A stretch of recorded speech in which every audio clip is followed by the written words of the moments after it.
Hi, lovely viewers, and welcome back to the channel. As you may know, recently, Kourtney Kardashian, who is the eldest of the famous Kardashian sister bunch, got married to the Blink 182 drummer and musician Travis Barker in an Italian wedding ceremony in Portofino. Here's wishing them heartiest congratulations for their union and wedding. And this is going to be the center of today's video, wherein we will evaluate the astrological birth charts of Kourtney Kardashian and Travis Barker to see if they make a good pairing for a successful and happy marriage. We will also be seeing how astrologically accurate the timing of their wedding was and the reason behind their cosmic connection leading up to a marriage. If you're interested to understand this, then continue watching further and please don't forget to like this video and subscribe to the channel so that I can keep bringing you further interesting astrology content. Let's begin this video by first seeing why Kourtney and Travis got married now, even though they have been apprehensive to the idea of marriage before. To understand the reason behind this, we start by looking at the planetary dasha that they both are currently going through. To give a brief synopsis of what a dasha means, is that basically each of the 7 inner planets and the 2 nodes of the moon through your lifespan will rule and dictate certain years of your life. So, by understanding which planet rules those years of your life, we can predict how the general outcome of it would manifest. Now, for Kourtney Kardashian, since she is going through her planetary dasha of the north node of the moon, also known as Rahu, why this is cosmically the best time for her to be married is because her 7th house of marriage and partnership in astrology has the presence of Rahu in her birth chart. This clearly demonstrates why this is a period of her life where all significations relating to marriage and relationships were optimally occurring. And this cosmic serendipity is further solidified by looking at the subplanetary dasha, also known as Antardasha, she is going through, as it again reiterates the presence of love and marriage to happen, since Saturn is also present in the 7th house of marriage in her chart. Now, on the other hand, when we evaluate the planetary dasha for Travis Barker, it again signifies similar cosmic serendipity regarding his marriage to Kourtney Kardashian. This is because he is right now going through the planetary dasha of Venus, which is a planet that signifies a wife in a man's chart. And upon going deeper into the analysis by looking at his subplanetary dasha or antardasha, then we see that Mercury, which has been placed in the sign of Libra in his chart, is getting activated. Now, the sign of Libra is synonymous to romance and partnerships. So once again, this reiterates the occurrence of his marriage during this period in his life. Also, to get context as to why at the ages of 43 and 46 respectively did Kourtney and Travis decide to get married well into their lives, demonstrate an unconventional societal precedent regarding the right age to be married is because both of them have the presence of the planet Saturn in their 7th house of marriage and partnership. What this means is that they both were destined to have to go through struggles and lessons regarding love and partnership to be able to pay off their karmic debt in this life, as Saturn in astrology is a planet that deals with these themes. We know that they both have been in significant relationships in their lives that haven't been successful, with Kourtney being a co-parent with her ex-Scott Disick and Travis Barker also co-parenting with his ex-wife Shana Moakler. Also, being the planet that signifies maturity is why we see that they both have now been married in their 40s. The presence of the same planet in their 7th house of marriage also shows that their preferences regarding their ideal partner's attributes matches and are very similar indeed. We're very similar with our backs to the wall, and we're both motivated and we're determined and we have no quit. And I need someone like that in my life.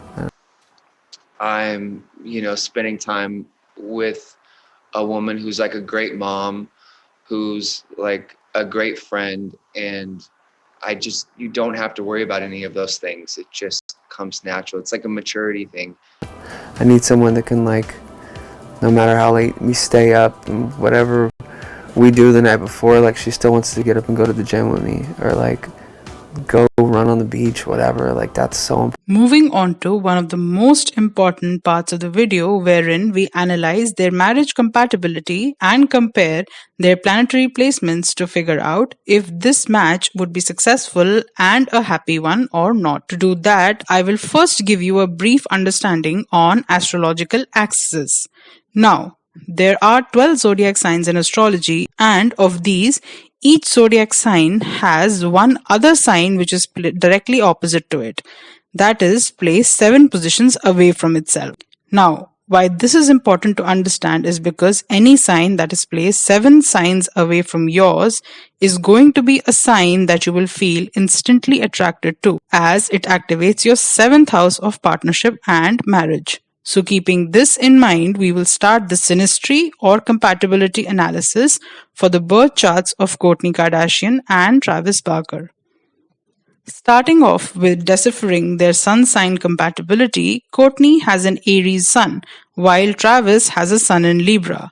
Sun in astrology is a significator of your soul and personality, and this being present on the axis of 1 and 7 sign relationship, as Aries and Libra are placed 7 signs away from one another, shows us how there was an instant compatibility and a feeling of a soul connection between them, which led to them being together. Now, when it comes to evaluating their moon signs, Kourtney has a Sagittarius moon, while Travis has a moon in Pisces. These moon placements are not compatible at first glance because these signs are ruled by opposing elemental energies. The sign of Sagittarius is a fire sign, while the sign of Pisces is a water sign, and these two elements in astrology are not compatible.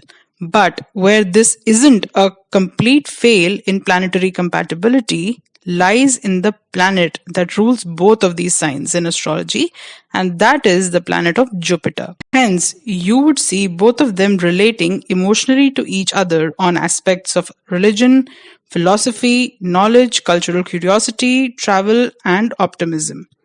Next, moving to some of the most significant placements in their charts that has led to this whirlwind romance and multiple weddings is the placement of the planet of love and marriage, Venus, in their charts. Kourtney has a Venus in Pisces, while Travis has a Virgo Venus. Once again, this shows instant attraction and compatible love languages because these two signs are on opposing ends of an astrological spectrum, and as they are placed 7 signs away from one another. While Kourtney is inherently more so unconditionally devoted in matters of love, Travis, on the other hand, is more practical and service-oriented to his partner. So, even though these are opposing approaches to love, in some matters, yet they are still compatible. If you have never heard or known of Kourtney and Travis, yet you surely must have come across the news of their PDA and excessive makeouts. So, the reason to be found behind this physical chemistry and attraction is the placement of the planet Mars in their charts, which in astrology signifies passion and physical drive. So, for Kourtney, her Mars is in Pisces, though Travis has his Mars in Gemini.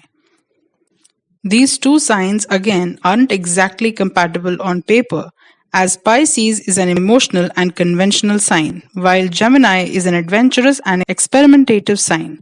So, in a sense, these two signs would not work as well, but where we get to actually understand why then do they have such an expressive physical chemistry is by looking at the houses in their natal charts that are being influenced by their Mars signs. For Kourtney, the sign of Travis's Mars placement activates her 5th house of romance and children. This shows us how their physical attraction and subsequent planning for a child happened upon being with each other even within a short period of time. Last but certainly not the least is the compatibility of their planet of communication and interests, Mercury, in their birth charts. Kourtney has a Mercury in the sign of Pisces, while Travis has his Mercury in the sign of Libra.